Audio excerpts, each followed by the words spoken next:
Olá, gente, tudo bem? Eu tô aqui no meu plantão e eu queria falar com vocês rapidinho sobre estudos científicos, papéis, artigos, médicos, pesquisadores e essa coisa toda. Eu tenho lido muito. Eu tô sentindo assim que eu tô praticamente fazendo uma universidade sobre o Covid. Tanto que eu tô lendo mais agora do que eu li até na minha faculdade e eu tô lendo muitos artigos que fala uma coisa muito interessante, depois vem outro médico respeitado que fala outra coisa totalmente oposta, e aí, mas os dois têm certos aspectos de sua pesquisa que fazem sentido, aí eu fico assim, poxa, o que será, o que não é tal? Então, assim, eu não sou pesquisadora, não sou bióloga, eu não sou... Na minha especialidade não é fazer uma pesquisa entre pacientes, dando medicamentos diferentes e tal. A minha especialidade, como vocês sabem, é realmente a medicina de emergência, então eu tenho conhecimento de farmacologia lidado à medicina de emergência e os pacientes que eu venho atendendo, né? E eu tenho atendido muitos pacientes com Covid. Então, assim, eu vou passar para vocês a apresentação dos pacientes que eu tenho encontrado, tá? Lembrando que a maioria dos pacientes, graças a Deus, até agora está se recuperando em casa, sem necessidade de ajuda médica. Mas eu só tô vendo os pacientes que precisam de ajuda médica, tá? Então vamos agora focalizar nas pessoas que estão tendo complicações, tá bom?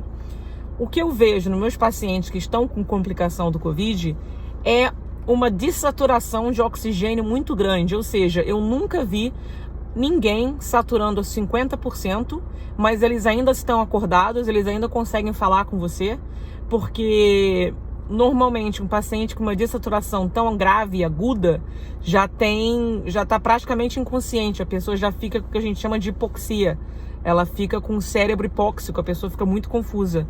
Mas nos meus pacientes eu ainda consigo ter um diálogo, por mais que eles estejam fora, sem ar, eles estão cientes do que está acontecendo, é a primeira coisa que eu tenho notado. Então te dá uma falsa impressão que a oxigenação da pessoa tá boa, sendo que não tá, né? E outra coisa que eu tenho notado também é que eles não se sentem tão febris. Eles sentem que estão com febre, mas eles não têm noção da como é que a febre tá alta. Eu tenho pacientes que falam para mim, acho que eu tô com um pouco de febre, eu tô me sentindo mal, e quando eu vou medir a febre tá 39,5, que é uma febre muito alta, né? E eu tô fazendo um tratamento de oxigênio, terapia, eu tô também tendo um acesso venoso, caso o paciente piore, eu já estou com aquele acesso venoso ali para poder dar medicamento. Mas os meus pacientes com suspeitas graves de Covid, porque eu não estou testando, suspeitas são porque um familiar teve, ou, né, tipo assim, são grandes suspeitas da pessoa estar com Covid. Eu estou fazendo um tratamento de terapia com 15 litros de oxigênio, com aquela máscara que tem não sei o nome em português. Eu fiz faculdade aqui, então todos os meus termos médicos estão na minha cabeça em inglês, então eu peço perdão, porque eu fico perdida tentando achar o nome para te falar, mas é uma máscara que tem um saco aqui assim, e é uma máscara de intensidade muito alta para dar oxigênio para alguém, né? Geralmente, quando uma pessoa está com uma saturação baixa e você coloca essa máscara, a saturação da pessoa vai subir gradualmente, normalmente até os 95, pelo menos, né? Só que o que eu estou notando com o Covid é o seguinte, eu estou dando esse tratamento de oxigênio intensivo e a oxigenação do paciente não passa de 70, quer dizer, se está menos de 50, ela fica em torno de 70. Se o paciente está com saturação de 70, ela não passa dos 85. O que me deixa confusa, tipo assim, por que não tá? Por que mesmo você dando essa alta concentração de oxigênio, a saturação de oxigênio do paciente não tá boa ainda, né? Então, eu fico meio confusa. Eu tenho tratado os pacientes da melhor maneira possível. Como vocês sabem, ninguém sabe ao certo exatamente como que o vírus está afetando as pessoas. Os estudos são muito interessantes. O estudo que eu postei, para quem me segue, os estudos que eu postei ontem, que é um artigo que fala justamente o seguinte, que o Covid não é apenas uma doença respiratória, mas também como uma doença metabólica e sanguínea, e que ele afeta as hemoglobinas. As nossas hemoglobinas são nossas moléculas vermelhas de sangue que são responsáveis por oxigenar o nosso corpo, e elas carregam oxigênio, né?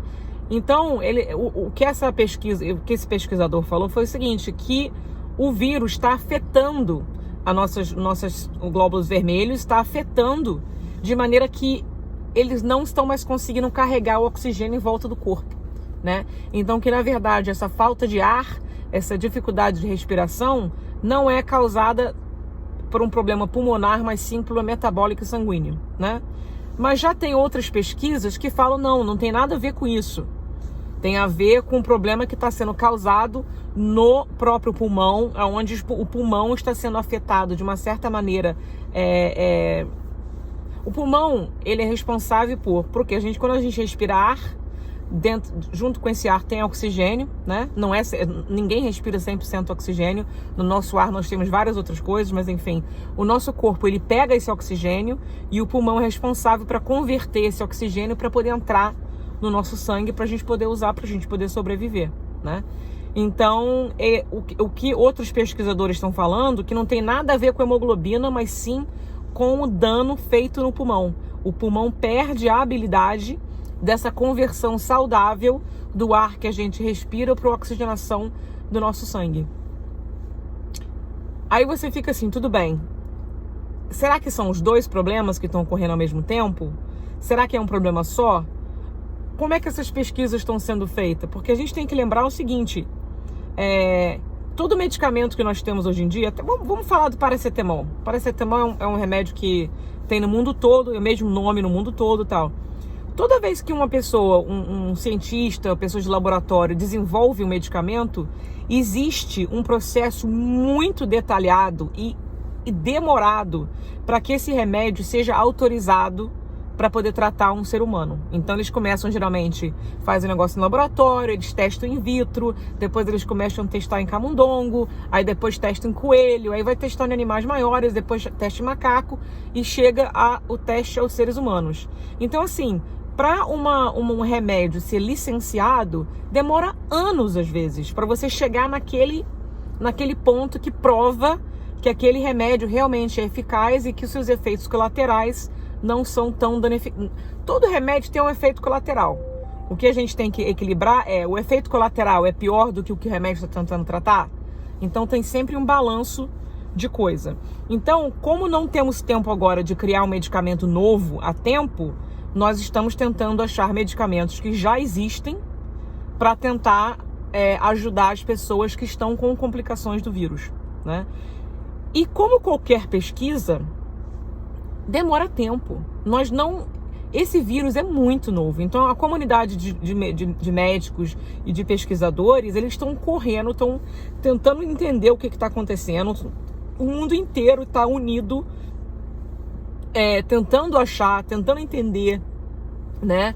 Tentando ajudar as pessoas. Mas assim, nós temos que entender que no momento, por mais pesquisas, por mais papéis, por mais artigos que nós temos acesso, graças a Deus, à internet, não acredite em nada 100%, tá?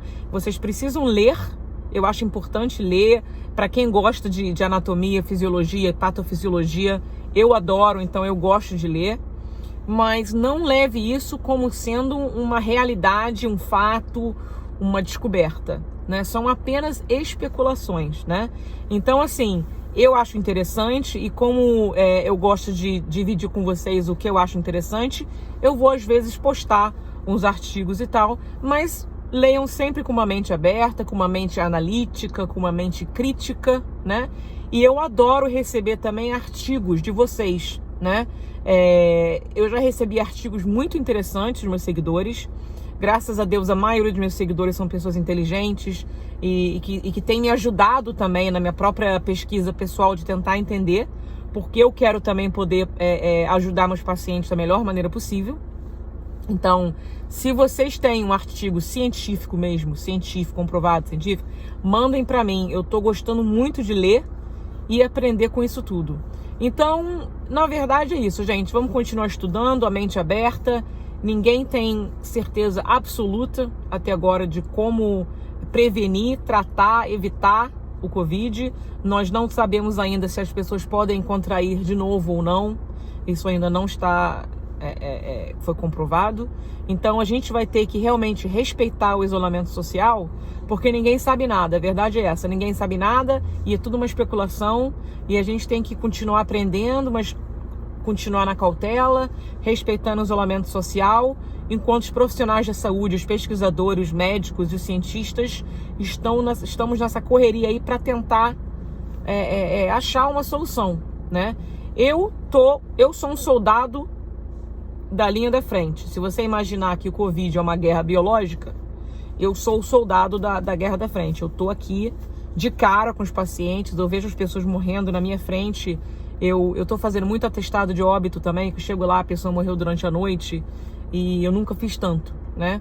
Em sua maioria são pessoas idosas, em sua maioria são pessoas já com vários problemas de saúde, mas eu já atendi pessoas novas, sem um pré-histórico médico, mas que teve complicações seríssimas e agora está entubado no hospital.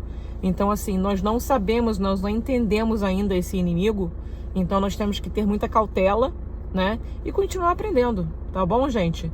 Um beijo no coração de vocês, mais uma vez, muito obrigado por estarem me seguindo. E é isso, tá bom? Um beijo, galera. Tchau, tchau.